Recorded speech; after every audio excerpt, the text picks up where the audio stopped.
공정거래위원회가 드디어 김범석 쿠팡 의장을 쿠팡의 동일인, 즉 사실상 총수로 지정했습니다. 그동안 쿠팡의 동일인은 김범석 의장이 아니라 쿠팡 법인으로 판단되어 왔지만 올해부터는 상황이 달라졌습니다.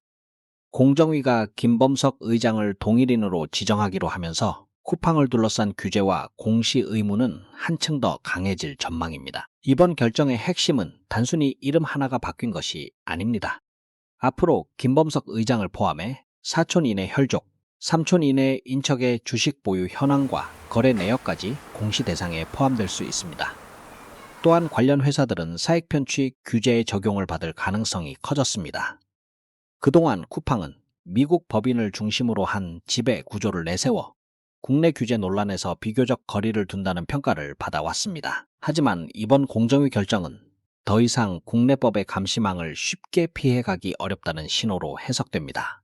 쿠팡 측은 이번 지정에 대해 향후 행정소송을 통해 소명하겠다는 입장을 밝힌 것으로 알려졌습니다. 쿠팡을 둘러싼 논란은 단순한 기업 규제 문제를 넘어 한국과 미국 사이의 외교, 안보 문제로까지 번지고 있습니다.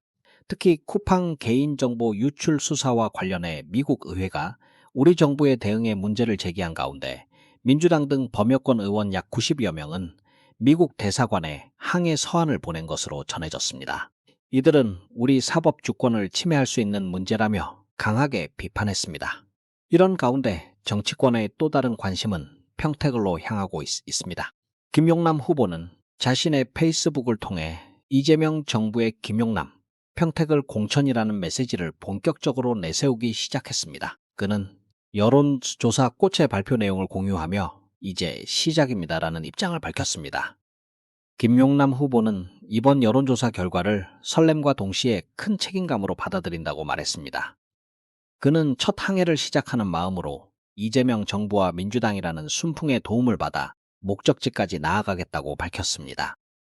다만 여론조사 순위에 도취하지 않겠다며 민주당의 승리가 평택의 승리로 이어지고 평택의 승리가 이재명 정부의 성공으로 연결될 수 있도록 시민의 삶에만 집중하겠다고 강조했습니다. 또한 그는 정청래 대표와 통화한 사실도 전했습니다. 정청래 대표는 김용남 후보에게 열심히 뛰어서 반드시 이겨라라고 당부한 것으로 전해졌습니다. 김 후보는 아직 단일화 문제를 생각할 단계가 아니라며 좋은 흐름을 유지하면 충분히 이길 수 있다는 메시지를 받았다고 설명했습니다. 민주당이 모든 지역에 후보를 내겠다는 입장을 밝힌 만큼 이제 평택을은 본격적인 정면 승부 구도로 들어가는 분위기입니다. 반면 조국 대표는 5월 중하순 이후의 여론조사가 진짜 의미를 가진다고 말하며 김용남 후보를 향해서도 본격적인 공방을 예고했습니다. 조국 대표는 김 후보가 과거 발언과 관련해 해명해야 할 부분이 있다고 지적했습니다. 박근혜 정부 당시 한일 위안부 합의 옹호 발언, 세월호 조사위 활동에 대한 세금 낭비 발언, 마친 식구 이태원 참사의 원인과 관련된 발언 등을 언급하며 국민에게 설명해야 할 사안이라고 말했습니다. 그러면서도 조국 대표는 민주당이 평택의 후보를 공천한 것은 당연히 존중해야 한다고 밝혔습니다. 자신은 민주당 공천을 전제로 출마했기 때문에 경쟁에서 이겨야 한다고 강조했습니다. 다만 하남갑에 공천된 이광재 전 강원도지사에 대해서는 정권 재창출을 위해 헌신한 조국혁신당과 경쟁하는 것은 예의가 아니라며 공천을 고사한 데 대해 감사의 뜻을 전했습니다. 평택을은 여론조사 결과 이후 더 뜨거운 지역으로 떠올랐습니다. 앞으로 황교안 전 대표와 진보당 김재현 대표의 선택이 어떤 방향으로 흘러갈지도 중요한 관전 포인트가 될 전망입니다. 한편 민주당은 재보궐선거를 앞두고 인재 영입에도 속도를 내고 있습니다. 민주당은 최고위원회 이후 인재 영입식을 열고 하정우 전 수석과 전은수 전 대변인을 새 인재로 영입했다고 밝혔습니다. 전은수 전 대변인은 지난 총선 때 인재로 영입된 뒤 최고위원회도 도전했던 인물입니다. 이번 재보궐선거를 앞두고 다시 당 내부 인재로 발탁되며 주목을 받고 있습니다. 홍보 영상에서는 전은수 전 대변인의 초등학교 선생님 시절 모습도 함께 공개되며 지역과 교육 현장을 잘 아는 인물이라는 이미지를 강조했습니다. 정청래 대표는 전은수 전 대변인에 대해 지방에서 나고 자라 지역 소멸의 아픔을 누구보다 깊이 체감한 사람이라고 소개했습니다. 또한 지역을 살리고 균형 발전을 이끌 유능한 적임자라고 평가했습니다.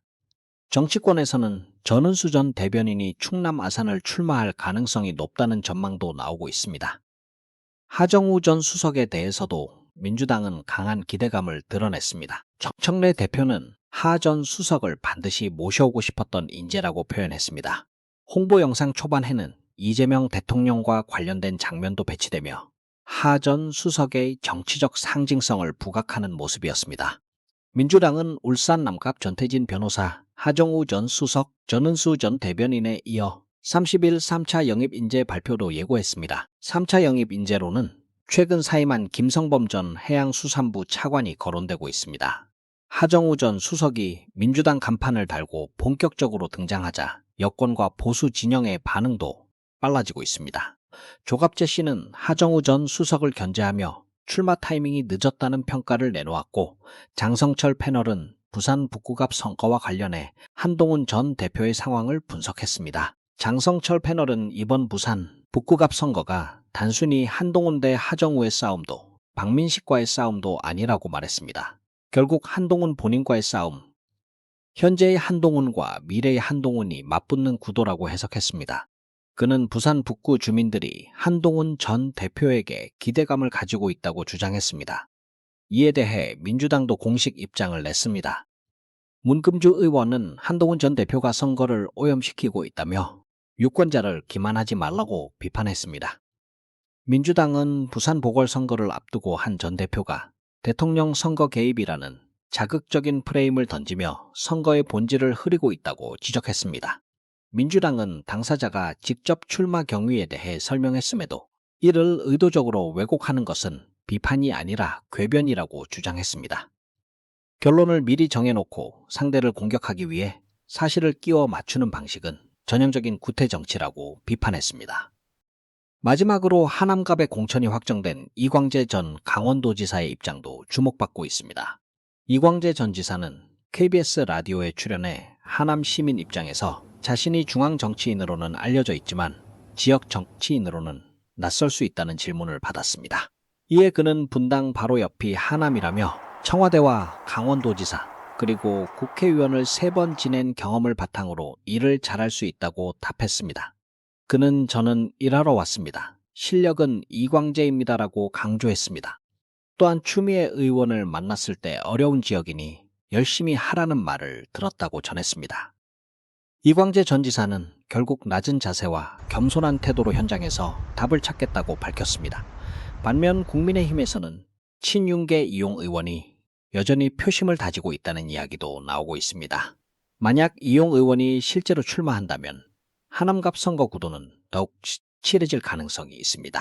이번 정치 흐름의 핵심은 분명합니다. 쿠팡 총수 지정 문제는 기업 규제와 사법 주권 논란으로 확산되고 있고, 평택을과 하남갑, 부산 북구갑 재보궐선거는 각 정당의 전략과 인재 경쟁이 맞물리며 점점 뜨거워지고 있습니다. 앞으로 공정위의 후속 조치, 쿠팡의 행정소송, 그리고 민주당과 국민의힘의 재보궐선거 전략이 어떤 결과로 이어질지 지켜봐야 할 시점입니다.